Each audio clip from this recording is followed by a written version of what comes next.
know, I'll off topic real quick before we go. Sports card collecting has become a huge business, right? And I didn't know that. So I collected cards. You probably It's always been a big business. Yeah, but it kind of died off for a while. They're doing it differently now. Well, now, it's totally different. So, a Pokemon was the kind of the thing that brought it all back. If you want me to be honest, it is. And I couldn't tell you what a Pokemon is, but I know that people are selling those cards for $1 million. Maybe I should have. Pokemon. Yeah, see, I didn't know what those are. But anyway, I see that some of this stuff on Twitter or whatever, X, and so I've been just reading a bunch about it. And then my sons Dylan and Connor, who are both in their 20s, they never cared about collecting cards.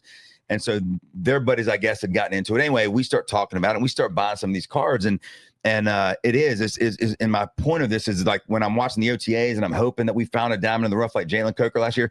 When you're opening these cards, it's like playing the lottery. And I got a Croker. Well, we actually did get an autographed Croker. We have an autographed Leggett. We've been pretty lucky. But my point is, and they call them breaks, where these guys will go on their podcast or live and they'll open cards. Chumley does it. And have you seen that? You know, Chumley on what's the Vegas show where from the Pawn Stars. The Pawn Stars. Chumley. Oh, does he do breaks? Oh, he does breaks where he goes on there and he opens up cards. Listen, and things like that. I've been in like 3 of them in the past week, and they're fun. Just playing the lottery. I mean, it's a scratch off ticket. I know what the funny thing is I know what you're talking about. If you get the certain card, whatever, right now, if there's a Paul Skeen cards and there's 1 of 1, somebody got a 1 of 1 Paul Skeen sold it for $1.1 million. So the money is the way you're getting rich. Let's hope so. I'm buying enough cards, as you can see, that I'm due a diamond in the rough. But it's something that me and just don't tell his wife, please. Oh, I know. Good Lord.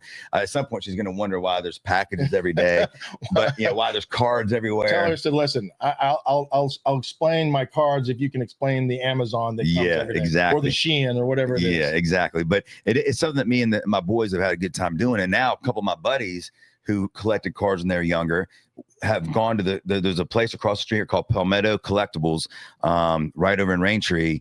The owner, I know where that store is at. Yeah, right when you drive in. Right when you drive in, and the owner is a old FNZ fan, so he listened to FNZ back in the day when we were there, and really good dude. And then the guy that's in there every day is a guy named David, good old country boy, reminds me of our buddy Skitty.